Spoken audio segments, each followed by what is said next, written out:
আপনি আসবেন, বাংলাদেশের 20 কোটি মানুষ জুতা নিয়ে সীমান্তে দাঁড়িয়ে থাকবে আপনাকে সম্মান জানানোর জন্য।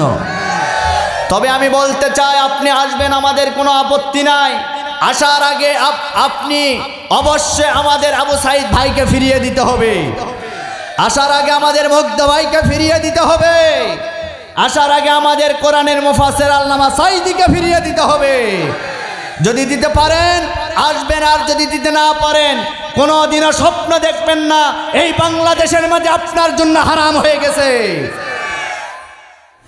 আল্লাহ রাব্বুল আলামিন বলেন, কিতাবুন উনজিলা ইলাইকা ফালা ইয়াকুম ফি সাদরিকা হারাজুম মিনহু লিতুনযিরা বিহি ওয়া যিকরা লিল মুমিনিন। হে নবী, আমি আপনার প্রতি যে কিতাবটি নাজিল করেছি, এই কিতাবটি আপনি স্পষ্ট ভাষায় প্রচার করবেন। আপনার মনের ভিতরে যেন কোনো সংকীর্ণতা কাজ না করে, আপনার মনের ভিতরে কোনো ভয় যেন কাজ না করে। তার কারণ হলো, আপনি যখন কোরআন প্রচার করতে যাবেন তখন কিন্তু একদল মানুষ আপনার উপরে মন খারাপ করবে। কোরআন প্রচার করতে গেলে আবু জেহেল আপনার উপরে মন খারাপ করবে। কোরআন প্রচার করতে গেলে আবু লাহাব আপনার উপরে মন খারাপ করবে। কোরআন প্রচার করতে গেলে উতবা সাইবা এরা কিন্তু আপনার উপরে মন খারাপ করবে। সুতরাং তাদের মন খারাপ দেখে আপনি যেন কোরআনের কথা গোপন করবেন না, স্পষ্ট ভাষায় প্রচার করবেন। ১৫০০ বছর আগে আল্লাহ রাব্বুল আলামিন আমার আপনার নবীকে এই কথা জানিয়েছে। আজ যেন আল্লাহ আমাকে জানিয়ে দিচ্ছে, আইয়ুব আলী আনসারী, কোরআনের কথা বলতে গেলে তোমার মনের ভিতরে কোনো সংকীর্ণতা আনা যাবে না। কোরআনের কথা বলতে গেলে স্পষ্ট ভাষায় প্রচার করে দিতে হবে। তার কারণ হলো, এই কোরআন প্রচার করতে গেলে আজ আমাদের সমাজের ভিতরে একদল আবু জেহেল মার্কা মানুষ আছে যারা কোরআনের কথা শুনলে মন খারাপ করবে।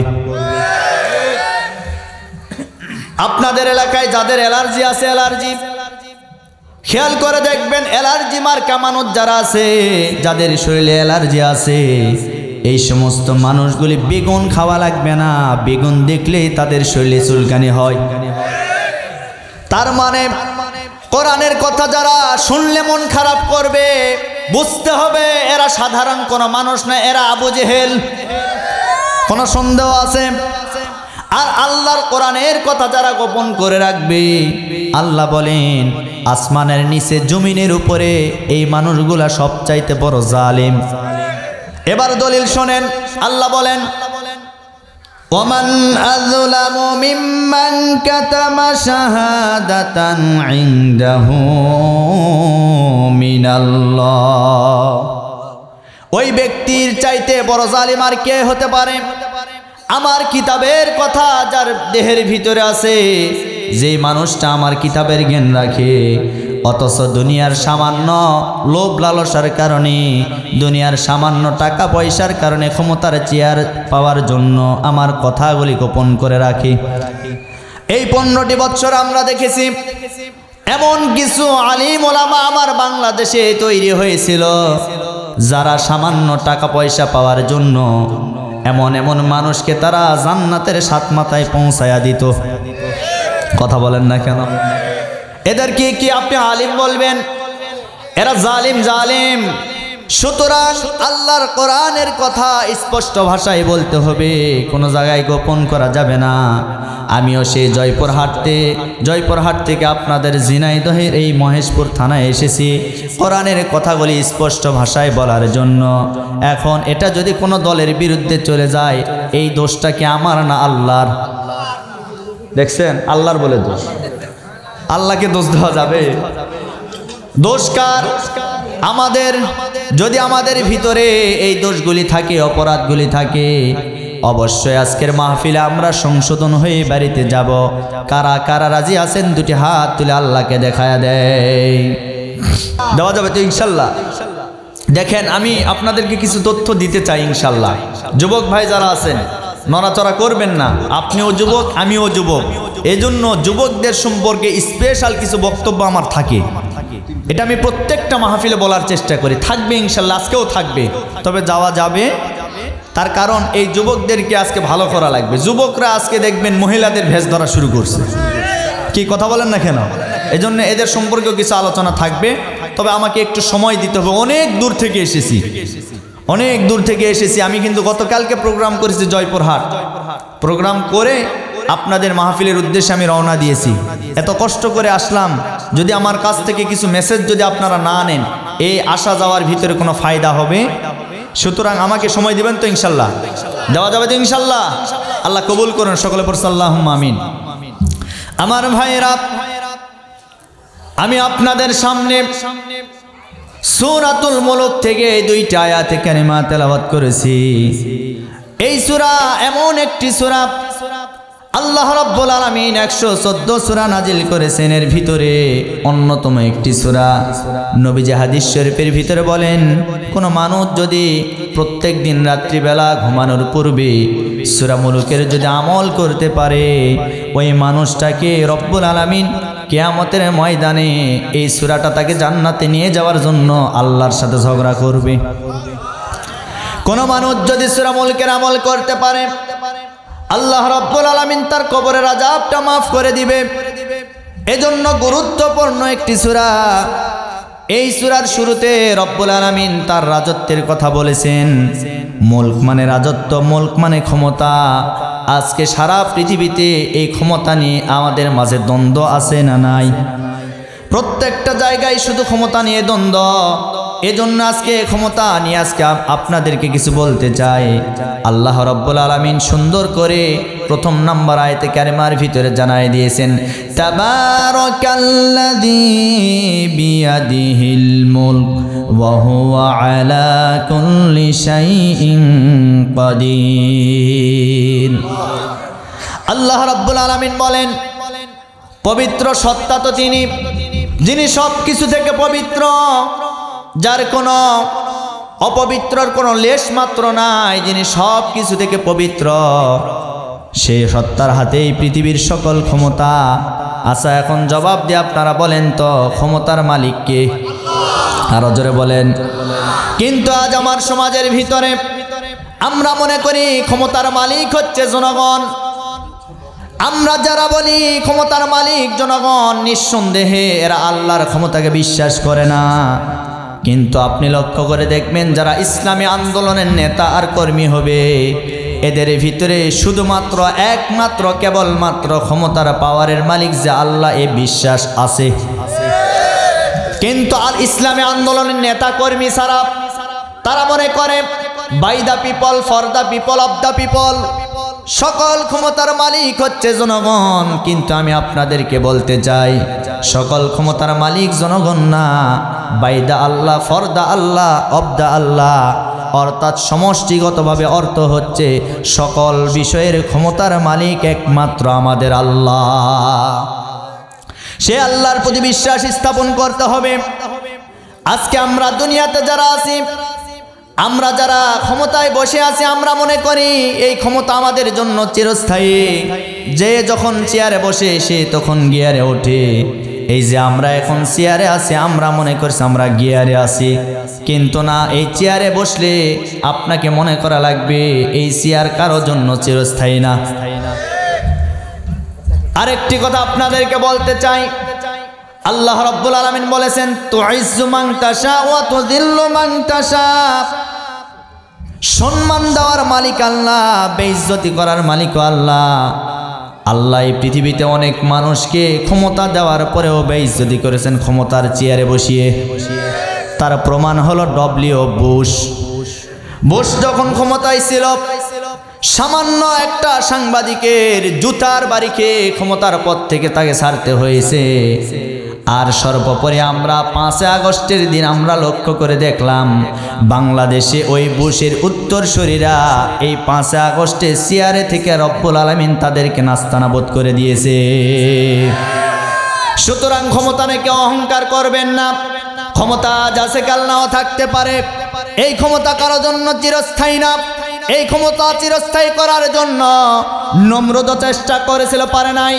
ওই যে আবু জেহেলরা চেষ্টা করেছিল, পারে নাই। ফেরাউন চেষ্টা করেছিল, পারে নাই। সুতরাং আমরা বলতে চাই, ওই ফেরাউন, ওই নমরুদের উত্তরসূরিরা, তারাও বাংলাদেশে আজীবন ক্ষমতায় থাকতে চেয়েছিল, পারে নাই। আর সামনে কোনো জালিম যদি চেষ্টা করে, তারাও কোনোদিন পারবে না, পারবে না, পারবে না। ক্ষমতা কারো জন্য চিরস্থায়ী না। ক্ষমতা পাইলেই লাফালাফি করা যাবে না। আপনাকে বিশ্বাস করতে হবে, এই ক্ষমতা আজ আছে, কাল নাও থাকতে পারে। আমরা কোনোদিন মনে করি নাই, আমি কোনোদিন স্বপ্নেও দেখি নাই যে এই জালিমের বাচ্চারা এইভাবে বাংলাদেশ ছেড়ে পালিয়ে যাবে। এতদিন পর্যন্ত আমরা দেখেছি তাদের মশানি আলাদা, নেতা তো দূরের কথা। এজন্য আমি একটা কথা বলি, ওই যে লুঙ্গির মতো দেখা যায়, কিন্তু লুঙ্গি না, ওর নাম গামছা। ওর নাম কি? ওর নাম গামছা। কিন্তু নেতার মতো দেখা যায়, নেতা না, ওর নাম হলো চামচা। এতদিন আমরা দেখেছি নেতার ধারে তো অনেক দূরের কথা, চামচার কাছেও যাওয়া যাইতো না। অনেক চামচা ছিল, বাপরে বাপ, তাদের ভাব সব দেখলে মনে হয় ওইটাই মনে হয় এমপি, মন্ত্রী। এতদিন যা হয়েছে হয়েছে, আমরা সব কিছু ভুলে যাই। আগামীর বাংলাদেশে আমরা নেই ইনসাফ ভিত্তিক রাষ্ট্র ব্যবস্থা আমরা দেখতে চাই। কি চান তো আপনারা? শুধু চাইলেই হবে না, আপনাকে কাজ করতে হবে। তার কারণ হলো, এই বাংলাদেশকে নিয়ে বিভিন্ন ষড়যন্ত্র শুরু হয়ে গেছে। আমরা বহু দল দেখেছি, বহু মত দেখেছি। আমরা বলতে চাই, আমরা এতদিন পর্যন্ত স্বাধীনতার ৫৭ বছর পার হয়ে গেছে, আজ পর্যন্ত আমরা দেখলাম না আজকে এই ৯০% মুসলমানদের দেশে কেউ কোরআন নামক সংবিধান কায়েম করেছে। আমরা কাউকে দেখি নাই। সুতরাং আগামীতে সকল দল, সকল মত দেখা শেষ। আমরা বলতে চাই, আগামীর বাংলাদেশ আল কোরআনের বাংলাদেশ, আগামীর বাংলাদেশ ইসলামী আন্দোলনের বাংলাদেশ, আগামীর বাংলাদেশ দাড়ি টুপিওয়ালাদের বাংলাদেশ। সুতরাং এই বাংলাদেশ গড়তে গেলে আপনাকে আমাকে জীবন দিতে হবে, মাল দিতে হবে, সব কিছু দিয়ে আল্লাহর রাস্তায় আমাদের সবাইকে সংগ্রাম করতে হবে। কারা কারা রাজি? দু হাত তুলে আল্লাহকে দেখায়। জিহাদের ওই ময়দানেতে যেতে তোমাকে হবে, প্রয়োজনে সব রক্তটুকুন জমিনেই ঢেলে দিবে। আল্লাহু আকবার। জিহাদের ওই ময়দানেতে যেতে তোমাকে হবে, প্রয়োজনে সব রক্তটুকুন জমিনেই ঢেলে দিবে। তবুও তোমায় লড়তেই হবে, করবে না কোনো ভয়। বিপ্লব মানে জীবন দিয়া বসে থাকা নয়, সে কোনো দিন আসবে না রে, কর যদি ভয়। বিপ্লব মানে জীবন দিয়া বসে থাকা নয়, সে কোনো দিন আসবে না রে, কর যদি ভয়। আসবে বিজয়, রক্ত আর জীবনের বিনিময়, আসবে বিজয়, রক্ত আর জীবনের বিনিময়। বিপ্লব মানে জীবন দিয়া বসে থাকা নয়, সে কোনো দিন আসবে না রে, কর যদি ভয়। কোথা থেকে কোন ভিন দেশে শকুন আসলো আমার দেশে, সেবার নামে বসলো তারা মীর জাফরের বেশে।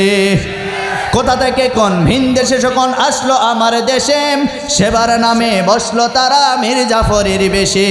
ওদের করতে নাস্তানাবুদ হতে হবে নির্ভয়, ওদের করতে নাস্তানাবুদ হতে হবে নির্ভয়। বিপ্লব মানে জীবন দিয়া বসে থাকা নয়, সে কোনো দিন আসবে না রে, কর যদি ভয়। বিপ্লব মানে জীবন দিয়া বসে থাকা নয়, সে কোনো দিন আসবে না রে, কর যদি ভয়। আসবে বিজয়, রক্ত আর জীবনের বিনিময়। আল্লাহু আকবার। আসবে বিজয়, রক্ত আর জীবনের বিনিময়। বিপ্লব মানে জীবন দিয়া বসে থাকা নয়, সে কোনো দিন আসবে না রে, কর যদি ভয়। লিল্লাহে তাকবীর। সবাই হাত তুলে বলে লিল্লাহে তাকবীর। আল কোরআনের আলো, আল হাদিসের আলো, আমার নেতা তোমার নেতা। লিল্লাহে তাকবীর। আমার ভাইরা, এজন্য সমস্ত ক্ষমতার মালিক হচ্ছেন একমাত্র আল্লাহ। আল্লাহ যাকে ইচ্ছা তাকে ক্ষমতায় বসিয়ে দিতে পারেন, আবার যাকে ইচ্ছায় তাকে ক্ষমতার চেয়ার থেকে নামায় দিতে পারেন। আমার ভাইরা, এই পৃথিবীতে একমাত্র আল্লাহ ছাড়া আমাদের কোনো সাহায্যকারী নাই। আল্লাহ আমাদের রব, আল্লাহ আমাদের সব। তিনি সব কিছু থেকে পবিত্র। আজ আপনি পৃথিবীর দিকে তাকায় দেখেন, এমন কিছু নাস্তিক আর বেঈমানেরা আছে যারা বলে আল্লাহ বলতে কিচ্ছু নাই। আমরা তাদেরকে বলি ভাই আল্লাহ যদি না থাকে এই পৃথিবী এমনি এমনি চলতে পারে না। আমাদের ইমামে আজম আবু হানিফা রহমাতুল্লাহ আলাই, তার সাথে একটা নাস্তিকের বাহাস হয়েছিল। নাস্তিক বলেছিল আল্লাহ বলতে কিচ্ছু নাই। ইমামে আজম আবু হানিফা বলেছিল আল্লাহ একজন আছে, রব একজন আছে, সৃষ্টিকর্তা একজন আছে। নাস্তিক বলে না আমি মানি না, বলে তোমার সাথে আমি বাহাসে বসতে চাই। এইবার নাস্তিক বললেন ঠিক আছে আপনি কোন দিন বসবেন? ইমামে আজম আবু হানিফা রহমাতুল্লাহ আলাইহি সময় বেঁধে দিলেন, আগামীকাল জোহরের নামাজের পরে আমি তোমার সাথে বাহাসে বসতে চাই। ঠিক আছে, এলাকায় ঘোষণা হয়ে গেল। হাজার হাজার মানুষ ইমামে আজম আবু হানিফা রহমাতুল্লাহ আলাইহির বাহাস শোনার জন্য সবাই সমবেত হয়ে গেল। সময় দিয়েছে জোহরের নামাজের পরে, কিন্তু সকল মানুষ হাজার হাজার মানুষ বাহাস দেখার জন্য এসেছে। আসার পরে দেখে নাস্তিক আছে, সব আছে, কিন্তু ইমামে আজম আবু হানিফা নাই। এইবার ইমাম সাহেব গেল কোথায়? সবাই অপেক্ষমান থাকতে থাকতে জোহর পার হয়ে গেল, আসর পার হয়ে গেল। মাগরিবের পূর্ব মুহূর্তে ইমাম সাহেব সমাবেশে হাজির হয়ে গেলেন। হাজির হয়ে যাওয়ার পরে নাস্তিক এবার ইমামকে ডাক দিয়ে বলেন, ও ইমাম, আমি মনে করেছিলাম আপনার মাথায় অনেক বুদ্ধি আছে, আপনি জামানার সবচাইতে বড় ইমাম, কিন্তু আজকে দেখলাম যেই ব্যক্তির ভিতরে সময়ের কোনো জ্ঞান নাই ওই ব্যক্তি এই পৃথিবীর জমিনে সবচাইতে বড় জাহিল। ইমাম ডাক দিয়ে বলেন কেন? বলে আপনি যে সময় দিয়েছিলেন এই সময়ের ভিতরে আসতে পারলেন না। আপনি সময় দিয়েছিলেন দুপুরবেলা আমার সঙ্গে বাহাস করবেন, কিন্তু সময়টা পার হয়ে গেছে, আসর পার হয়ে গেছে, জোহর মাগরিব পার হয়ে গেছে, তারপরে আপনি সন্ধ্যাবেলায় উপস্থিত হয়ে গেলেন। ইমামে আজম ডাক দিয়ে বলেন, ও জনগণেরা আপনারা সকলে মিলে শোনেন। নাস্তিককে বলেন, এই নাস্তিক কান খাড়া করে শোনো, আমি কেন আসতে দেরি করেছি। আমি যখন আসতেছিলাম পথিমধ্যে দেখতে পেলাম আমার সামনে বিশাল বড় একটা নদী, এই নদী পার হব কেমনে, আমি বড় চিন্তিত হয়ে গেলাম। কিন্তু মাঝখানে দেখলাম একটা গাছ, গাছের নিকট বসে বসে চিন্তা করতেছিলাম, আহারে আমি কেমনে পার হব। এই চিন্তা করতে করতে আমি লক্ষ্য করে দেখলাম আমার সামনে গাছ থেকে একটা ফল পড়ে গেল। এই ফল মাটি থেকে, আবার এই ফলটা থেকে, এটা থেকে গাছ উদ্গ্রীব হয়ে গেল। গাছ হওয়ার পরে বিশাল বড় গাছ হয়ে গেল। গাছ হয়ে যাওয়ার পরে আমি লক্ষ্য করে দেখলাম একটা করত এমনি এমনি চলে আসলো, গাছটা কাটা হলো। গাছ কাটার পরে লক্ষ্য করে দেখলাম মিস্ত্রি ছাড়াই নৌকা তৈরি হয়ে গেল। এই নৌকা তৈরি হওয়ার পরে আমি নৌকাতে উঠে পড়লাম, মাঝি ছাড়াই নদী আমাকে পার করে দিল। এই ঘটনা ঘটে যাওয়ার কারণে আমার আসতে দেরি হয়ে গেছে। এইবার নাস্তিক ডাক দিয়ে বলেন, আমি মনে করেছিলাম আপনি ভালো মানুষ, কিন্তু আপনার এই গাঁজাখুরি কথা শুনে এখন মনে হলো আপনার মতো বড় পাগল এখন আর আমাদের ভিতরে কেউ নাই। এবার ইমাম ডাক দিয়ে বলেন, কেন তুমি আমাকে পাগল বললে কেন? বলে আপনি পাগল ছাড়া অন্য কিছু হতে পারেন না। আপনি কেমনে বলেন একটা মিস্ত্রি ছাড়া এমনি এমনি নৌকা তৈরি হয়, আবার সেই নৌকা মাঝি ছাড়া চলতে পারে, আমাদের তো বুঝে আসে না। তখন এবার ইমাম আজম আবু হানিফা রহমতুল্লাহ আলাইহি ডাক দিয়ে বলেন, এই নাস্তিক তাহলে কান খাড়া করে শুনে নাও, একটা মিস্ত্রি ছাড়া যদি নৌকা তৈরি হতে না পারে তাহলে তুমি কেমনে ভাবলা এ আসমান আর জমিন আল্লাহ ছাড়া কেমনে তৈরি হয়েছে? আল্লাহু আকবার। সুতরাং এটা বিশ্বাস করে নাও আল্লাহ একজন আছে। নাস্তিকের মাথা ঘুরে গেছে, নাস্তিক বুঝতে পেরেছে আমি ভুল করেছি। এইবার ইমামে আজম আবু হানিফা রহমতুল্লাহ আলাইহির হাতে হাত রেখে ওই নাস্তিকটা পুনরায় তওবা করে কালেমা পড়ে মুসলমান হয়ে গেছে। এজন্য আল্লাহ একজন আছে না নাই? আরো জোরে বলেন, আল্লাহ আছে। আল্লাহর সৃষ্টির মধ্যে কোনো ভুল নাই। আল্লাহ এই পৃথিবীতে অনেক কিছু সৃষ্টি করেছেন, আসমান সৃষ্টি করেছেন, জমিন সৃষ্টি করেছেন। শুধু তাই নয়, আসমানের উপরে আমাদের জন্য আল্লাহ সূর্য সৃষ্টি করেছেন, চাঁদকেও সৃষ্টি করেছেন। আল্লাহ রাব্বুল আলামিন বলেন, তাবারাকাল্লাযী জাআলা ফিস সামাই বুরুজাও ওয়া জাআলা ফিহা সিরাজাও ওয়া কমারাম মুনীরা। পবিত্র সত্তা তো তিনি, যিনি আকাশে আলোক দীপ্তমান সূর্যকে সৃষ্টি করেছেন আর চন্দ্রটাকে তিনি দীপ্তিমান করে দিয়েছেন। সূর্য আর চন্দ্র সৃষ্টি করেছেন কে? আরো জোরে বলেন। আজকে আমরা এই পৃথিবীর শুরু লগ্ন থেকে আজ পর্যন্ত সূর্যটা পূর্ব দিগন্তে উদিত হয় আর পশ্চিম দিগন্তে অস্তমিত হয়ে যায়। আজ পর্যন্ত আমরা কোনোদিন দেখলাম না সূর্যটা উত্তর অথবা দক্ষিণ দিকে উদিত হলো। দেখেছে নাকি? কথা বলেন না কেন? আমরা দেখি নাই। কিন্তু সমস্যা হয়েছিল সেই দিন। কোন দিন? এবার শোনেন। আমাদের জাতির পিতা নাম কি? যারা বলবেন আমরা বুঝবো, অন্য কেউ আছে, নাম কি বলেন? সবাই বলেন, সবাই বলেন। আমাদের জাতির পিতা ইব্রাহিম আলাইহিস সালাতু ওয়াস সালাম। কিন্তু এই দীর্ঘ 15টি বছর আমাদের উপরে জোর করে একজনকে জাতির পিতা বানানো হয়েছিল। কিন্তু আমি বলতে চাই, কোথায় জাতির পিতা আর কোথায় স্যান্ডেলের পিতা? তিনি কোনোদিন জাতির পিতা হতে পারে না। আমাদের জাতির পিতা একজন ইব্রাহিম আলাইহিস সালাতু ওয়াস সালাম। তিনি আমাদের নাম রেখেছে আমরা মুসলমান। সুবহানাল্লাহ কোন। রব্বুল আলামিন বলেন, মিল্লাতা আবিকুম ইব্রাহিমা হুয়া সাম্মাকুমুল মুসলিমিন। আমাদের জাতির পিতা ইব্রাহিম আলাইহিস সালাতু ওয়াস সালাম নমরুদের দরবারে গিয়েছে। যাওয়ার পরে নমরুদ জিজ্ঞাসা করে, ইব্রাহিম তুমি কি আমাকে রব বলে মানো না? বলে না, আপনি তো কোনোদিন রব হতে পারেন না। বলে কেন? বলে না, আপনি কোনোদিন রব হতে পারেন না। আমার রব তিনি, যিনি হায়াত দিতে পারেন, আবার তিনি আবার মৃত্যু ঘটাতে পারেন। আচ্ছা বলেন তো, আমাদের হায়াত মৌতের মালিক কে?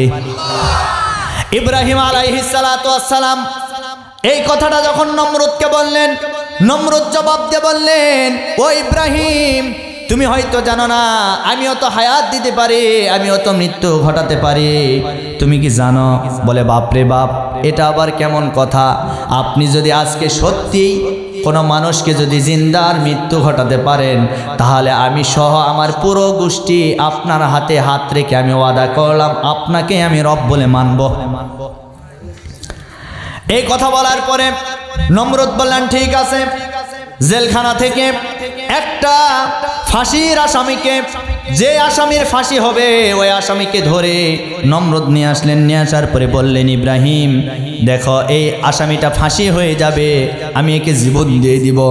এইবার নমরুদ করলেন কি, ওই ফাঁসির আসামিটাকে এইবার ছেড়ে দিলেন। দেওয়ার পরে আমার ভাইরা ইব্রাহিম নবীকে বললেন, ইব্রাহিম দেখো আমি তাকে খালাস করে দিলাম, তাকে আমি জিন্দা করলাম। নাউজুবিল্লাহ কোন। ইব্রাহিম আলাইহিস সালাতু ওয়াস সালাম বললেন, আপনি 50% পাস।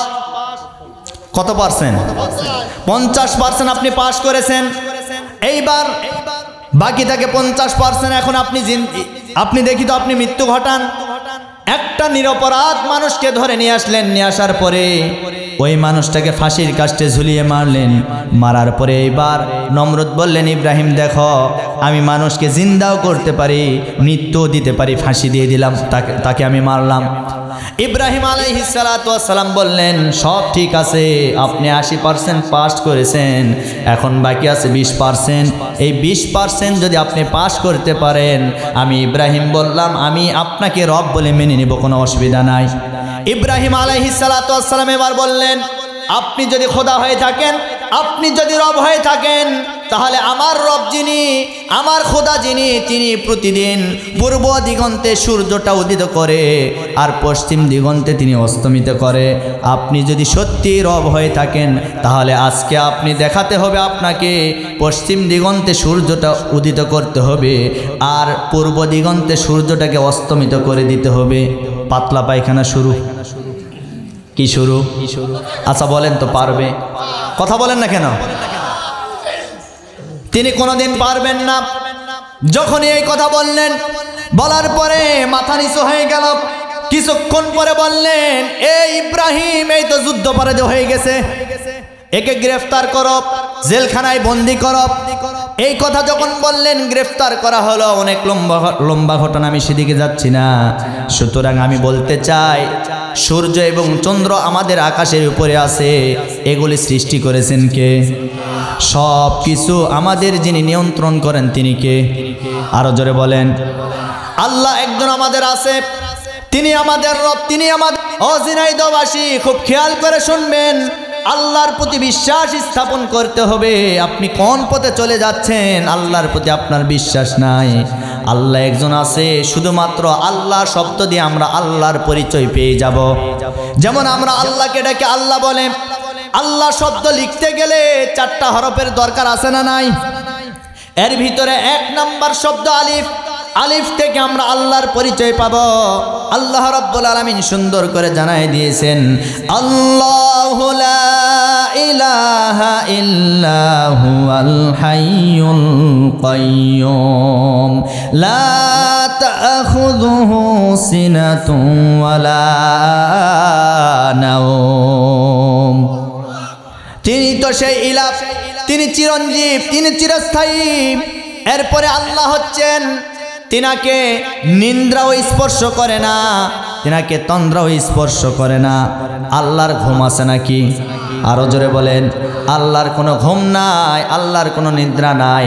আমার ভাইরা, এই কথাটা আপনাদেরকে বলতে চাই। সাইয়েদিনা মূসা আলাইহিস সালাতু ওয়াস সালাম একদিন আল্লাহকে বলেছিল, আল্লাহ আপনি কি ঘুমান না? বলে না, আমি ঘুমাই না। বলে আপনি না ঘুমিয়ে পারেন কেমনে? আল্লাহ ডাক দিয়ে বলেন, মূসা তুমি কি বিশ্বাস করো না? মূসা আলাইহিস সালাতু ওয়াস সালাম বললেন, অবশ্যই বিশ্বাস করি। তাহলে তুমি যদি বিশ্বাস করো, তাহলে এই কথা কেন বললে? বলে না আল্লাহ, আমার একটু মনে হয় আপনি না ঘুমিয়ে পারেন কেমনে। এইবার আল্লাহ বললেন, মূসা ঠিক আছে, না ঘুমিয়ে পারি কেমনে, জবাবটা তুমি পেয়ে যাবা। এইবার মূসা আলাইহিস সালাতু ওয়াস সালামের হাতে একটা গিলাস দিলেন পানি ভর্তি। গিলাস দেওয়ার পরে মূসাকে বললেন, মূসা গিলাসটা ধরো। আর ঘুমকে বললেন, মূসাকে ধরো। যেই না বলেছে মূসাকে ধরো, মূসা আলাইহিস সালাতু ওয়াস সালামকে যখন ঘুমটা ধরলেন, ধরার সাথে সাথে আমার ভাইয়েরা, মূসা আলাইহিস সালাতু ওয়াস সালামের হাত থেকে গিলাসটা পড়ে ফেটে গেল, ভেঙ্গে চুরমার হয়ে গেছে। আল্লাহকে ডাক দিয়ে বলেন, রব্বুল আলামিন কি হয়ে গেল? বলে কি হয়ে গেল মানে, সামান্য ঘুম যদি তোমাকে ধরার পরে গিলাসটা যদি সামলাইতে না পারো, তাহলে আমি আল্লাহ যদি ঘুমায় যাই, এই পৃথিবীর সব সিগন্যালগুলি উলট পালট হয়ে যাবে। আল্লাহু আকবার। এই জন্য আল্লাহর ঘুম আছে নাকি? আল্লাহর কোনো ঘুম নাই। এই জন্য আল্লাহ বলছেন, তাবারাকাল্লাযী বিয়াদিহিল মুলক, তিনি সব কিছু থেকে পবিত্র, তার হাতে সকল ক্ষমতা। এখন আপনাদেরকে আমি বলতে চাই, সকল ক্ষমতার মালিক কে? আরো জোরে বলেন। সুতরাং সকল ক্ষমতার মালিক যদি আল্লাহ হয়, অবশ্যই আমাদেরকে বিশ্বাস করতে হবে, তিনি যদি ক্ষমতার মালিক হয়ে থাকে, তিনি মানুষদেরকে ক্ষমতার চেয়ারে বসায়া দিবে। আল্লাহর প্রতি বিশ্বাস আছে না নাই? কিন্তু আজ আমার সমাজের ভিতরে কিছু মানুষের ভিতরে এমন বিশ্বাস হয়ে গেছে যে সব কিছুর মালিক জনগণ, জনগণ আমাদেরকে ক্ষমতায় বসায়া দিবে। কিন্তু আমি বলতে চাই, এই জনগণ যদি ক্ষমতায় বসাইতে পারতো, তাহলে হাসিনার মতো স্বৈরাচার শাসককে পালাইতে বাধ্য করা হতো না। কথা বলেন ঠিক কিনা? সুতরাং সকল ক্ষমতার মালিককে, আরো জোরে বলেন, সকল ক্ষমতার মালিককে আল্লাহ। এটা হলো 1 নম্বর আয়াত। এখন 2 নম্বর আয়াতে আমরা চলে যাই। কি আপনাদের কষ্ট হয়? আচ্ছা, আর আধা ঘন্টা চালানো যাবে তো? যাবে যাবে। আসেন, আল্লাহ রাব্বুল আলামিন এবার বললেন, আল্লাযী খালাকাল মাউতা ওয়াল হায়াতা লিয়াবলুয়াকুম আইয়ুকুম আহসানু আমালা। আল্লাহ বললেন, বান্দারে আমি তোমাদের জন্য 2টা জিনিস সৃষ্টি করেছি। 1 নম্বরে হায়াত, 2 নম্বরে মৃত্যু। সর্বপ্রথম আল্লাহ মৃত্যুর কথা দিয়েছেন, এরপরে দিয়েছেন হায়াতের কথা। আল্লাহ বলেন, হায়াত আর মৃত্যু তোমাদের জন্য কেন সৃষ্টি করলাম তোমরা কি জানো? লিয়াবলুয়াকুম আইয়ুকুম আহসানু আমালা। আমি আল্লাহ দেখতে চাই আমার কাছে কে কোন কোন বান্দা ভালো ভালো আমল নিয়ে আসতে পারে। সুবহানাল্লাহ কোন। আল্লাহ দেখতে চাই আল্লাহর কাছে কোন কোন বান্দা ভালো আমল নিয়ে যেতে পারে। আজ আমাদের সমাজের ভিতরে অনেক ভালো আমল আছে, আমরা মনে করি সব কিছু মনে হয় ভালো আমল না।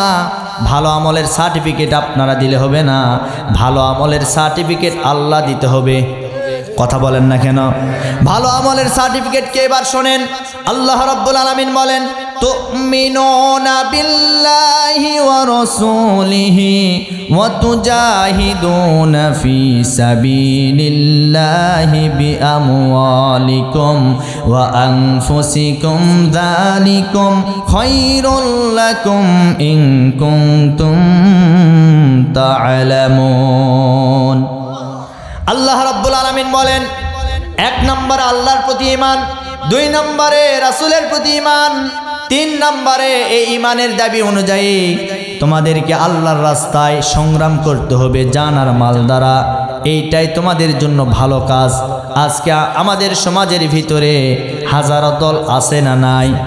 কিন্তু আমি আপনাদেরকে বলতে চাই, আমাদের আমির সাহেব বলেছিলেন একটি কথা, এই বাংলাদেশের ভিতরে কোন রাজনৈতিক দলে যদি টাকা ইনকামের ধান্দা বাদ দিয়ে দলকে যদি অর্থ দিয়ে সাহায্য করা লাগতো, এই বাংলাদেশে বাংলাদেশ জামাত ইসলাম ছাড়া অন্য কোন দল বাংলাদেশে খুঁজে পাওয়া যেত না। তার কারণ আমরা টাকা দেই, আমরা জান আর মাল দিয়ে আল্লাহর জমিনে আল্লাহর দিন প্রতিষ্ঠা করার আমরা সংগ্রাম করে যাচ্ছি শুধুমাত্র আল্লাহর জন্য। আর আজকে যারা এই বাংলাদেশে রাজনীতি করে, এরা শুধুমাত্র রাজনীতি করে না, এরা পেট নীতি করে আর না হয় দুর্নীতি করে। কথা বলেন না কেন? নির্বাচনের আগে বিভিন্ন তারা দেখবেন সমাবেশ করবে, বিভিন্ন ফতোয়া দিবে, বিভিন্ন সমাবেশে বক্তৃতা করবে। আমার ভাইরা, আমাদেরকে নির্বাচিত করলে আমরা এইটা দিব ওইটা দিব, নির্বাচিত হওয়ার পরে দেখা যায় রডের বদলে পাঁচ ঢুকায়া দেয়। আবার এমন কিছু কিছু নেতা আছে নির্বাচনের আগে নামাজি হয়। কথা বলেন না কেন? এরা সিজনাল নামাজি, নির্বাচনের নামাজ, এক ওয়াক্তের নামাজ 4 বার তারা আদায় করে। কতবার? 4 বার আদায় করে। এজন্য এই সমস্ত নেতাদের দরকার নাই। আগামীতে আমরা দেখতে চাই যারা নামাজি নেতা হবে, যারা 5 ওয়াক্ত নামাজ কায়েম করবে, এই দেশের ভিতরে যাকাত ভিত্তিক অর্থনীতি ব্যবস্থা কায়েম করবে, যারা অন্যায়কে দূর করবে, ন্যায়কে প্রতিষ্ঠা করবে, এমন নেতা আমরা প্রত্যেকটা জায়গায় দেখতে চাই। কি রাজি আছেন আপনারা? কারা কারা রাজি? তো হাত তোলা, আল্লাহকে দেখায়।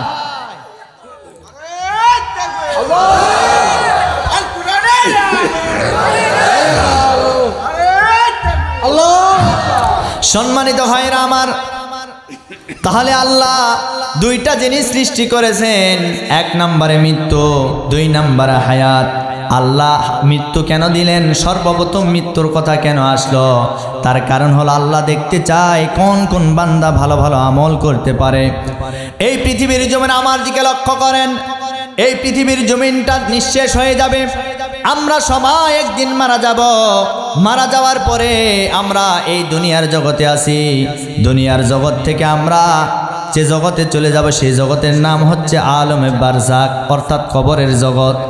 এই কবরের জগৎটা পার হওয়ার পরে আমরা কিয়ামতের ময়দানে উঠে যাব।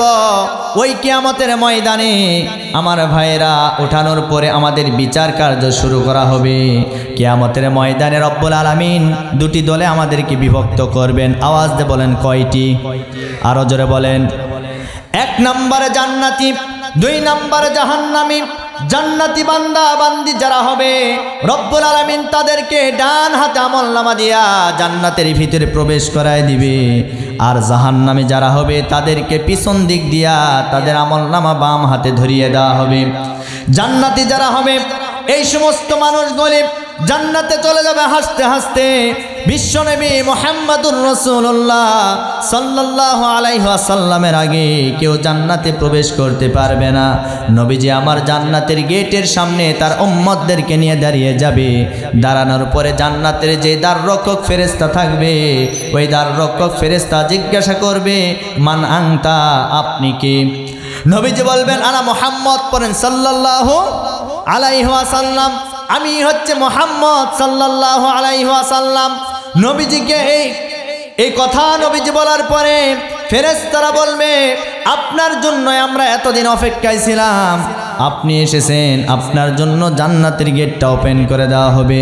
জান্নাতের গেটটা ফেরেশতারা ধরে ধরে ওপেন করবে না, জান্নাতের গেটটা হবে সেন্সর ডোর হবে, সেন্সর গেট হবে। অর্থাৎ আজ আমাদের সমাজের ভিতরে বিভিন্ন কিছু বাড়িঘর আছে, যে বাড়িঘরগুলিতে সেন্সর টেপ লাগানো হয়, অর্থাৎ টেপের নিচে হাত দিবেন পানি পড়বে, হাত সরাবেন পানি পড়বে না, বন্ধ হয়ে যাবে। জান্নাতের গেটটা এরকম হবে। নবীজি যখন জান্নাতের গেটের সামনে দাঁড়িয়ে যাবে, জান্নাতের গেটটা অটোমেটিক খুলে যাবে, তার উম্মতদেরকে নিয়ে আমার নবীজি সরাসরি জান্নাতের ভিতরে প্রবেশ করবেন। জান্নাতে চলে গেল। এখন বাকি থাকলো জাহান্নামী গ্রুপ। এই জাহান্নামী গ্রুপকে আমার ভাইরা আল্লাহ রাব্বুল আলামিন পিছন দিক দিয়ে যখন আমলনামা হাতের ভিতরে ধরিয়ে দেওয়া হবে, এই জাহান্নামী মানুষেরা বড় আফসোস করতে থাকবে, হায় হায় আজকে আমাদেরকে বাম হাতে আমলনামা দেওয়া হয়েছে। এই বাম হাতে আমলনামা পাওয়ার পরে এই জাহান্নামী মানুষেরা বড় আফসোস করতে থাকবে। তারা বলতে থাকবে, ওয়া আম্মা মান উতিয়া কিতাবাহু ওয়ারা যহরিহি ফাসাউফা ইয়াদউ সুবুরা ওয়া ইয়াসলা সাঈরা। তারা আফসোস করতে থাকবে, হায় হায় এই আমলনামা যদি আমার হাতে না দেওয়া হতো আমার জন্য কতই না ভালো হতো। কিন্তু তাদের ওই আফসোস কোনো কাজে লাগবে না। আমলনামা হাতে পাওয়ার পরে রব্বুল আলামিন বলবেন, এই জাহান্নামের গাদ্দার, আজকে তোর আমলনামা তুই নিজেই পাঠ কর। রব্বুল আলামিন বলেন, ইকরা কিতাবাকা কাফা বিনাফসিকাল ইয়াউমা আলাইকা হাসিবা। জাহান্নামের ওই বান্দাকে বলা হবে, এই জাহান্নামের গাদ্দার, আজকে আমলনামা তুই নিজেই পাঠ কর। জাহান্নামের গাদ্দার আমলনামা পাঠ করতে থাকবে, পাঠ করতে করতে আফসোস করতে থাকবে, হায় হায় এমন কোনো পাপ নাই যে পাপটা এই আমলনামার ভিতরে লিপিবদ্ধ করা হয় নাই। দুনিয়াতে আমি সুদ খেয়েছি, সুদের পাপও আছে। দুনিয়াতে ঘুষ খেয়েছি, ঘুষের পাপও আছে। এমনকি দুনিয়াতে অন্যায়ভাবে একটা মানুষের নামে মিথ্যা মামলা দিয়েছি, সেইটাও তো আছে এখানে। আজ মিথ্যা মামলা আমাদের সমাজে ছিল কি ছিল না? কথা বলেন না কেন? শুধুমাত্র ইসলামী আন্দোলন করার কারণে, ইসলামী দল করার কারণে ওই জালিমের বাচ্চারা দীর্ঘ 15টি বছর ইসলামী দলের নেতা কর্মীদেরকে 100টা 200টা করে মামলা দিয়েছিল। আজকে তারা কোথায়? আজকে তারা কোথায়? আমরা তাদেরকে দেখতে চাই, তাদেরকে নিয়ে খেলা করতে চাই। কথা বলেন ঠিক কিনা? কোথায় আওয়ামী লীগ? কোথায় কাদের কাকা? কোথায় গেল ওই জালিমদের গরম গরম কথা? কথা বলেন, কথা বলেন। কোথায় আওয়ামী লীগ? কোথায় কাদের কাকা? কোথায় গেল ওই জালিমদের গরম গরম কথা? খেলা হবে, কথা বলেন, কথা বলেন। খেলা হবে, খেলা হবে, খেলা হবে বলে কাকা গেল পালাইয়া, হাসিনা পালাইছে দেশটা সারিয়া, কাওয়া কাদের পালাইছে দেশটা সারিয়া। আল্লাহ তোমার দরবারেতে হাজার শুকরিয়া, আল্লাহ তোমার দরবারেতে হাজার শুকরিয়া, হাসিনা পালাইছে টোপলা টাপলি নিয়া। কথা বলেন। সুতরাং আমরা বলতে চাই, কোথায় আপনারা? কোথায় আপনাদের ক্ষমতা? আমরা কোনোদিন কল্পনাও করতে পারি নাই সামান্য ছাত্র আন্দোলনের মাধ্যমে তারা বিদায় নিয়ে চলে যাবে। আমার তো মনে হয় আমার ভাইয়েরা ওই আব্রাহা বাদশাহ যেইভাবে কাবাঘর ভাঙতে এসেছিল, আল্লাহ রাব্বুল আলামিন ওই কাবাঘরকে হেফাজত করার জন্য ছোট্ট ছোট্ট আবাবিল পাখি পাঠায় দিয়েছিলেন। আমার মনে হয় ওই আবাবিল পাখির মতো এই ছাত্রদেরকেও রব্বুল আলামিন এই জালিম বাচ্চাদেরকে অপসারণ করার জন্য আল্লাহ পাঠায় দিয়েছিলেন। সুতরাং কেউ জুলুম করবেন না। কিয়ামতের ময়দানে সব কিছু আমলনামায় ধরা পড়বে। আপনারা যা যা করেছেন, আজ আমরা দেখেছি বাংলাদেশের জমিনে নির্বাচন দেওয়া হয়েছিল, দিনের ভোট রাতে করা হয়েছিল। কথা বলেন না কেন? আমার ভাইরা, এমন এমন মানুষ যারা কবরে গেছে 30 বছর 40 বছর হয়ে গেছে, তাদের ভোটটাও বাক্সের ভিতরে পড়েছিল। সুতরাং আগামীতে আমরা এই দৃশ্য আর দেখতে চাই না। আমরা চাই সুষ্ঠু নির্বাচন হোক, সে যে কোনো ক্ষমতায় যে কোনো দল আসুক, কোনো অসুবিধা নাই, কিন্তু যারাই আসুক আমরা একটাবার দেখতে চাই যারা বলবে আমরা আল্লাহর জমিনে কোরআনকে বিজয় করতে চাই, আল্লাহর আইন চাই, ওই দলকে আমরা সাপোর্ট করতে চাই। আল্লাহর দল ছাড়া অন্য কোনো দল করা যাবে না। কথা বলেন না কেন? তার কারণ হলো এটা কিন্তু দুনিয়ার বিষয় না, এটা আল্লাহর আখিরাতের বিষয়। সামনের দিকে একটু এগিয়ে যাই, এই জাহান্নামের গাদ্দারকে আমলনামা পড়তে দেওয়া হবে। জাহান্নামের গাদ্দার পড়ার পরে বলবে, আল্লাহ আপনার ফেরেশতারা মনে হয় এই আমলনামা ভুল করে অন্য কারো আমলনামা দিয়েছে। নাউজুবিল্লাহ কোন। আচ্ছা বলেন তো এটা কি ভুল আমলনামা? কথা বলেন না কেন? আল্লাহ তখন বলবেন, বান্দা তোর আর কোনো কথা চলবে না, আমি মূল কাগজটা বের করতে চাই। রব্বুল আলামিন মূল কাগজ বের করবেন, বের করার পরে দেখবেন সব ঠিকঠাক আছে। তখন আবার ওই জাহান্নামের গাদ্দার বলবে, আল্লাহ সব কিছু ঠিক আছে, কিন্তু আমি এই কাজগুলি করে নাই, আপনার ফেরেশতারা বানায়া বানায় লিখেছে। দুনিয়াতে গাদ্দারি করেছে, কিয়ামতের ময়দানে আল্লাহর সাথে গাদ্দারি করবে। কি বলবে? আপনার ফেরেশতারা বানায়া বানায় লিখেছে। বলেন তো আল্লাহর কাছে প্রমাণ করার কিছু নাই? জোরে বলেন, প্রমাণ করার কি জিনিস শোনেন। কিরামান কাতিবিনা ইয়ালামুনা মা তাফআলুন। আছেন আমার মুক্তার, আছেন আমার বারিস্টার, আছেন আমার মুক্তাহার, আছেন আমার বারিস্টার, শেষ বিচারের হাইকোর্টেতে তিনি আমায় করবেন পার। আমরা পাপী আল্লাহ জামিনদার, আমরা পাপী আল্লাহ জামিনদার। কথা বলেন ঠিক কিনা? এটা হলো 1 নাম্বার প্রমাণ। 2 নাম্বার প্রমাণ আল্লাহ করবেন। আল্লাহ রাব্বুল আলামিন বলেন, ওয়া কুল্লা ইনসানিন আলজামনাহু তাইরাহু ফি উনুকি ওয়া নুখরিজা লাহু ইয়াওমাল কিয়ামাতি কিতাবান ইয়ালকাহু মানশুরা। 2 নাম্বার প্রমাণ আল্লাহ করবেন কি জানেন?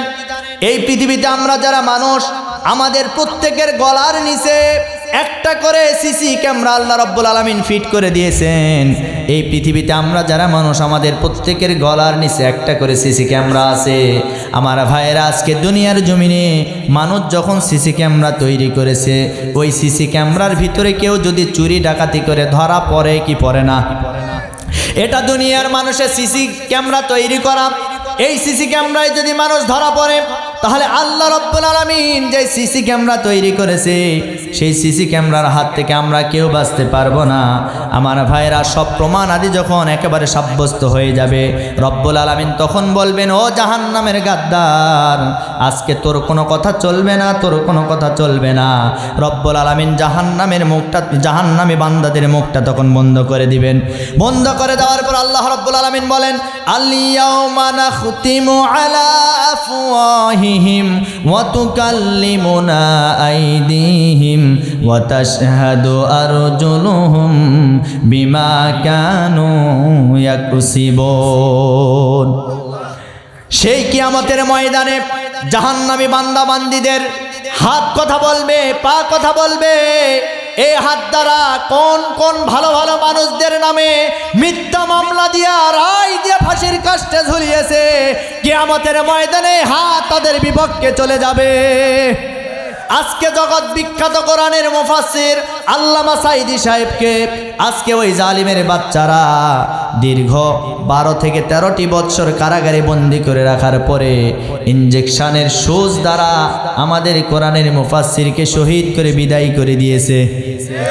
এগুলি সব কিয়ামতের ময়দানে জবাব দিবে, সব কিছু ওপেন হয়ে যাবে। শুধু তাই নয়, কত নির্যাতিত মাজলুম মানুষদেরকে তারা অন্যায়ভাবে মেরেছে, জুলুম করেছে। আজকে আমার ভাইরা, বিএনপির একজন নেতা ছিল, তার নাম ইলিয়াস হোসাইন।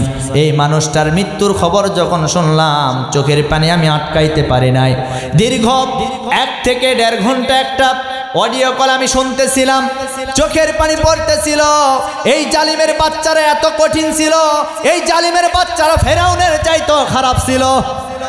ফেরাউনে এত জুলুম আর নির্যাতন করে নাই, তারা এমন জুলুম আর নির্যাতন করেছে। এই নেতাকে তারা গুম করেছিল। গুম করার পরে রাতের আধারে মারার জন্য তারা নিয়ে গিয়েছিল কক্সবাজারে।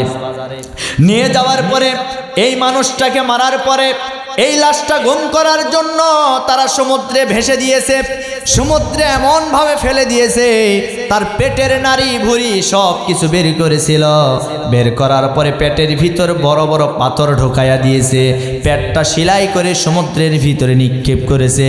আহারে, আজকে তোমরা সামান্য ক্ষমতা টিকানোর জন্য এই কাজগুলি তোমরা করলা। কিয়ামতের ময়দানে প্রত্যেকটা কাজের একটা একটা করে হিসাব তোমাদেরকে দেওয়া লাগবে। শুধু তোমরা না, যারা করেছে শুধু তারা না, যারা সাপোর্ট করেছে তাদেরকেও একটা একটা করে হিসাব দেওয়া লাগবে। আজকে যারা এই জালিমদেরকে সাপোর্ট করেছিলেন, আজকে আমি এই মাহফিল থেকে রক্তহীন কণ্ঠে বলতে চাই, আজকে তওবা করেন, আজকে তওবা করেন, আল্লাহ হয়তো মাফ করতে পারে। যদি তওবা না করেন, কিয়ামতের ময়দানে আপনাকেও জালিমের কাঠগড়ে আল্লাহ দাঁড় করাবে। তওবা করার দরকার আছে না নাই? এখন ফিরে আসেন, ভালো হয়ে যান। আল্লাহ আপনাকে সুযোগ দিয়েছে, এই সুযোগটাকে কাজে লাগান। আমার ভাইরা, আমার প্রিয় বন্ধুগণ, কিয়ামতের ময়দানে হাত কথা বলবে, পা কথা বলবে, এমনকি আমাদের শরীরের চামড়া পর্যন্ত কথা বলবে। আজকে আমরা যে চামড়াটাকে সুন্দর রাখার জন্য সুন্দর সুন্দর আমরা লোশন সাবান ব্যবহার করি, কিয়ামতের ময়দানে এই চামড়া আমাদের বিপক্ষে চলে যাবে। চামড়া যখন আমাদের বিপক্ষে গিয়ে কথা বলবে, তখন ওই জাহান্নামের গাদ্দার কথা বলা শুরু করবে। কি চামড়া, তুই আজকে আমার বিপক্ষে কেন চলে গেলি? তখন চামড়া ডাক দিয়ে বলবে, এই জাহান্নামের গাদ্দার, আজকে তোর কোনো কথা চলবে না। তুই তো আমার রব না, আমার রব যিনি, তার পক্ষে আমি আজকে কথা বলতে চাই। সুতরাং তোর আর কোনো কথা চলবে না।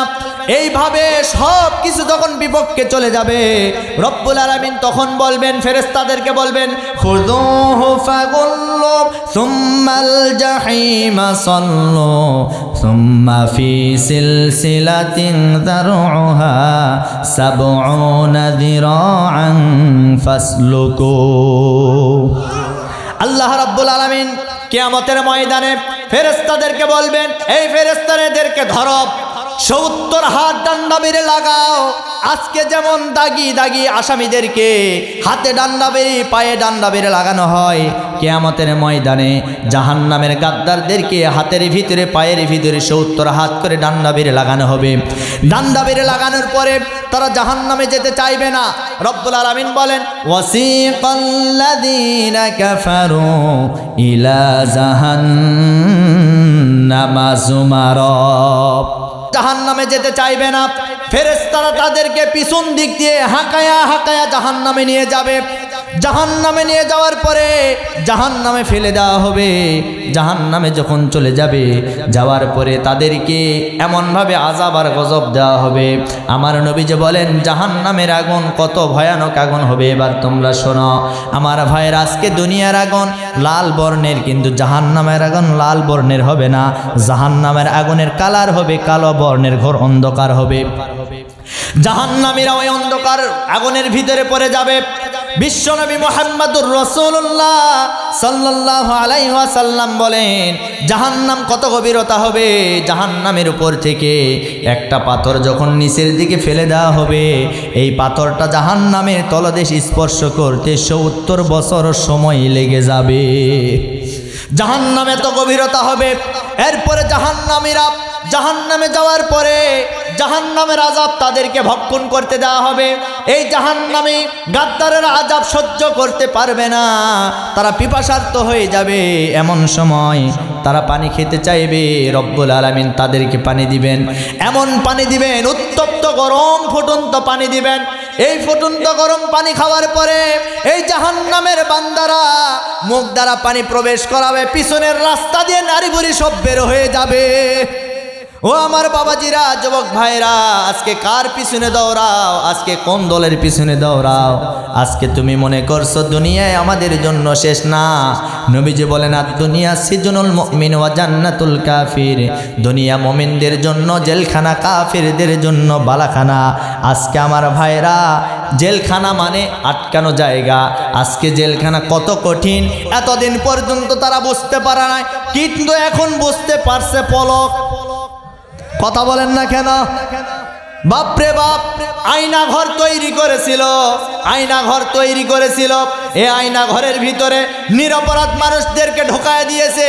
আমরা বর্তমান সরকারকে বলতে চাই, ডক্টর ইউনূস সাহেব সরকারকে বলতে চাই, যেই জালিমের বাচ্চারা নিরপরাধ মানুষদেরকে আয়না ঘরের ভিতরে বন্দি করে রেখেছিল, আজকে যাদেরকে আপনি গ্রেফতার করে জেলখানায় বন্দি করে রেখেছেন, এদেরকে কর্মপোলাও খাওয়াইলে হবে না, এদেরকে বিচারের আগ মুহূর্ত পর্যন্ত আয়না ঘরের ভিতরে বন্দি করা লাগবে। তার কারণ হলো আয়না ঘর কেমন জিনিস তারা বুঝতে পারবে।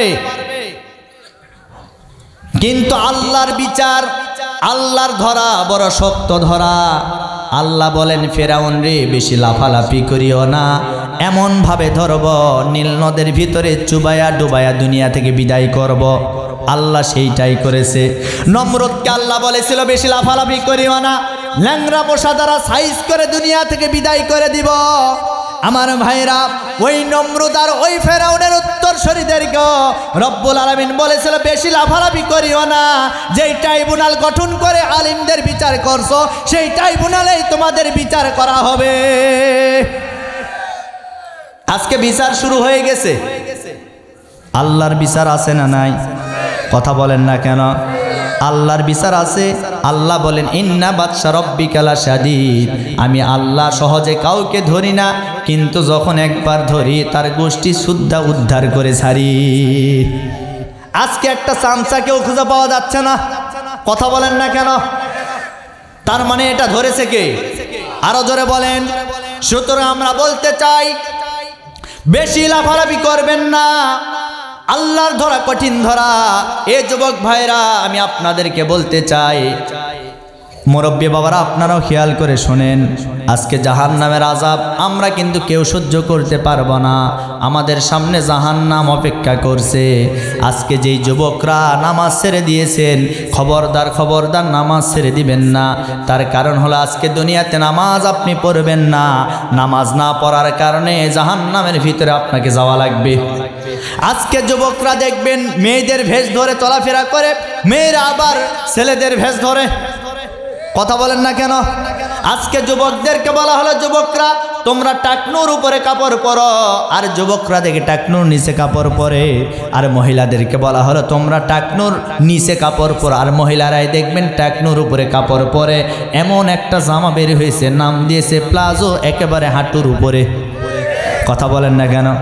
শুধু তাই নয়, যুবকদেরকে বলা হলো, মাথার চুল তোমরা ছোট ছোট রাখো, অথচ এই যুবকরা মাথার চুল ছোট রাখে না, পিছন দিকে এমন ভাবে রাখে, মহিলাদের মতো রাখে।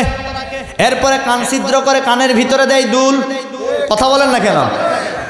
এমন এমন যুবক আছে, মাথায় লম্বা রাখছে চুল, কানে পড়ছে দুল। এই যুবকটা, আমার ভাইরা, আমার প্রিয় বন্ধুগণ, এই যুবকটা কখনো আল্লাহর জান্নাতে যেতে পারবে না।